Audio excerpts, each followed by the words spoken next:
Entonces, vamos a ver, como les decía, vamos a ver esta clase que es el origen de la vida, ¿sí? Recordemos que el curso de biología, ¿verdad? Como bien lo vemos nosotros aquí en nuestra diapositiva, pues el curso de biología estudia prácticamente lo que es la vida, ¿sí? Su nombre nos lo indica. Bios significa vida y logía significa ciencia. Entonces, el nombre de biología significa la ciencia del estudio de la vida. Y como nosotros lo vemos aquí, pues en la imagen que tenemos del lado izquierdo, ¿verdad? Vemos que desde lo más pequeño, que es un átomo, posteriormente la unión de átomos nos da moléculas, y así sucesivamente vemos que la vida, ¿verdad?, se va organizando a diferentes niveles, ¿sí? Hasta llegar a lo que es el planeta Tierra y pues posteriormente tenemos el universo. Y es por eso que yo les puse el fondo de mi pantalla, pues el día de hoy es un universo, ¿verdad? Porque tratamos de ver por qué y cómo se ha originado la vida, ¿sí? Que es una de las grandes preguntas que muchas personas han hecho a través de la historia. Nos menciona aquí pues que la vida tal y como la conocemos no se ha logrado determinar para la ciencia cuándo y cómo inició realmente, ¿verdad? Sin embargo, pues existen algunas teorías acerca del origen de la vida. Recordemos que la biología, como toda ciencia, utiliza el método científico y las teorías, si ustedes se recuerdan cuando vimos teorías, decíamos que una teoría es algo que no ha sido comprobado en todas partes del mundo, ¿verdad? Entonces, todas estas que nosotros vamos a ver a continuación siguen siendo nada más y nada menos teorías, ¿sí? Pues el origen de la vida, pues tenemos al menos cuatro de las teorías más importantes. Estas son las cuatro que nosotros vamos a ver el día de hoy. Y lo único que me interesa es que se familiaricen con ideas puntuales, ¿verdad? Ideas puntuales acerca de cada una de ellas.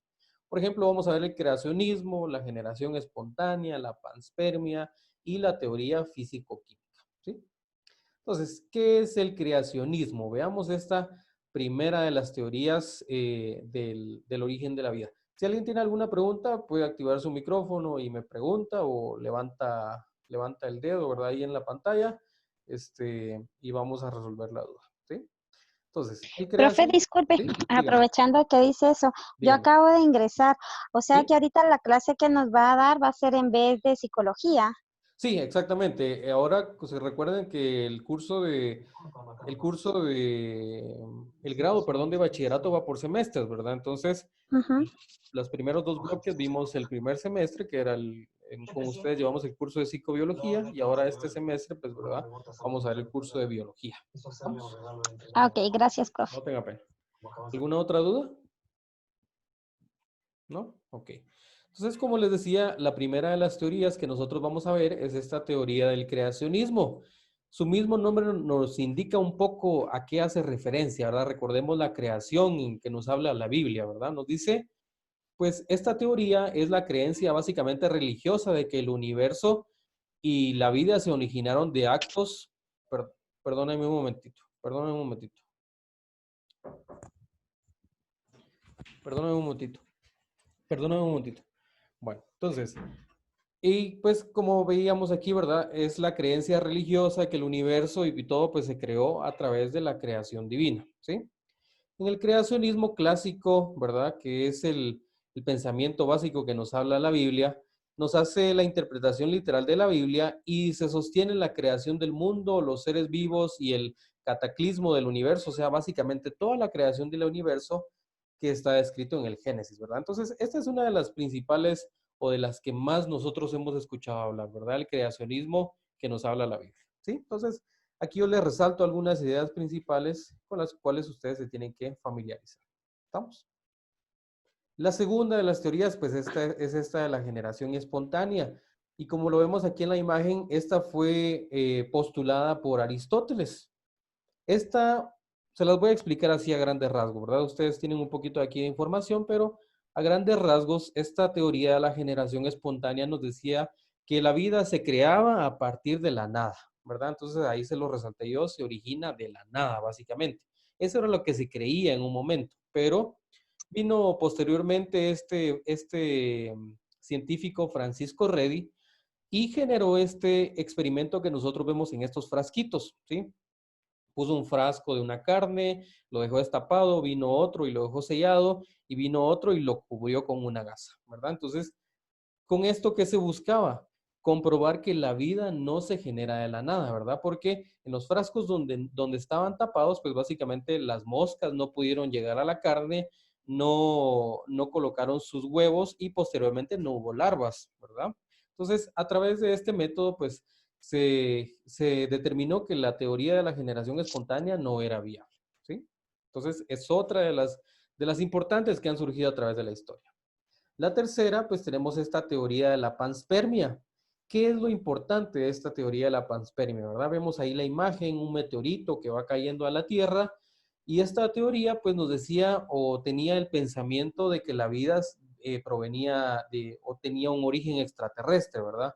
Que todos los meteoritos que cayeron en la Tierra, ¿verdad? Constantemente, pues venían bacterias, venían algunas otras formas de vida, y todas ellas tuvieron una capacidad de desarrollarse en la Tierra, pues y así comenzó la vida como se conoce, ¿sí? Entonces, como bien nos dice aquí, pues explica que la vida es el resultado de la interacción de algunos microorganismos que venían en los meteoritos. ¿Estamos? ¿Alguna duda aquí hasta dónde vamos? ¿No? Ok. La cuarta de las teorías, pues es la teoría físico-química. Y esta es una de las más tomadas en cuenta, ¿verdad? Porque la teoría físico-química nos dice que la vida en la Tierra, pues se originó a partir de que todos los elementos necesarios, ¿verdad? Como bien nos dice aquí, metano, amoníaco, hidrógeno, junto con la radiación solar y las cargas eléctricas que caían en la Tierra constantemente, ¿verdad? Mediante las tormentas, originaron esto que yo les resalto aquí, el caldo primitivo. La mezcla de todo esto, ¿verdad? Fue lo que pudo o generó las primeras células, ¿sí? Y a través de, pues, de toda esta unión de los elementos necesarios, pues fue como se creó la vida. ¿Estamos? Entonces, esta es la cuarta de las teorías. Bastante sencillas, si se dan cuenta cada una de ellas, bastante sencillas. ¿Me escuchan ahí? ¿Sí? Ok. Entonces, bastante sencilla cada una de ellas, ¿verdad? Si nos damos cuenta, pues hay algunas ideas principales y fundamentales que necesitamos recordar de cada una de ellas, ¿verdad? El creacionismo, pues es el que nos habla la Biblia. La generación espontánea, ¿verdad? Ya decíamos, era la teoría que nos hablaba que la vida se creaba de la nada. La panspermia, ¿verdad? Decíamos que es la teoría que supuestamente la vida se originó o tiene un origen extraterrestre, ¿verdad? A través de los meteoritos, ¿verdad? Cayeron microorganismos y etcétera. Y la número cuatro, ¿verdad? Como decíamos, la teoría físico-química, que nos dice que las condiciones fueron las ideales en la Tierra, ¿verdad? Para que se originara la vida. Entonces teníamos elementos importantes y a través de eso, pues se pudo originar la vida. Y la última que nosotros vamos a ver es esta teoría de la evolución. Muy importante lo que yo les remarco aquí en color verde. La teoría de la evolución no forma parte de las teorías del origen de la vida, ¿sí? Esta teoría únicamente nos trata de dar una respuesta de cómo fue la evolución del hombre. No sé si alguien lo ha visto alguna vez en algunas imágenes, ¿verdad? Pero el personaje que nosotros tenemos aquí es Charles Darwin. Y a él se le adjudica esta teoría, ¿verdad? Que también se le llama el darwinismo, como lo vemos nosotros aquí arriba en el nombre, ¿verdad? Darwinismo o teoría de la evolución. Y pues, ¿qué nos dice esta teoría? Muy importante. Para comenzar, como ya decíamos, no forma parte de las teorías del origen de la vida. Esta teoría explica dos cosas para todas las especies, ¿sí? Nos dice que todas las especies provienen de un ancestro común, pero en el desarrollo adquirieron características particulares. Por ejemplo, el hombre se dice que viene de algunas especies de simios o de chimpancés, ¿verdad?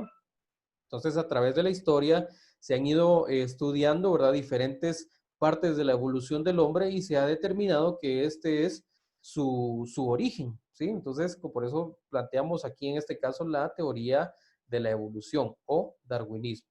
También nos menciona como número dos, ¿verdad? Que lo tenemos aquí resaltado en amarillo, nos dice, solo los individuos mejor adaptados logran sobrevivir y reproducirse. Esa es una característica muy importante que nos menciona el darwinismo. Entonces, el darwinismo pues da una explicación a la evolución del ser humano para llegar a ser lo que hoy en día es, lo que comúnmente nosotros hemos escuchado como Homo sapiens y que nosotros lo vemos aquí en la imagen, ¿verdad? La evolución del hombre, ¿verdad? que vemos, como ya decíamos, su ancestro común, ¿verdad? Es una forma de chimpancé y ha ido evolucionando desde el ancestro común hacia el Australopithecus, el Homo habilis, Homo erectus, Homo neanderthalis, Homo sapiens, y lo que hoy en día pues somos cada uno de nosotros, ¿verdad? La especie humana, el Homo sapiens sapiens, ¿sí? Entonces, si nos damos cuenta, cada uno de estos tiene características diferentes, ¿sí? Yo para su examen, para sus exámenes cortos, ya quienes han trabajado conmigo saben que yo no les pregunto cosas así tan detalladas, ¿verdad? A mí me interesa que ustedes aprendan cosas para la vida y no cuestiones que yo sé que la otra semana se les van a olvidar. ¿Estamos? Entonces, no sé si alguien tiene alguna duda con el tema. Profe, disculpe, Dígame. eh,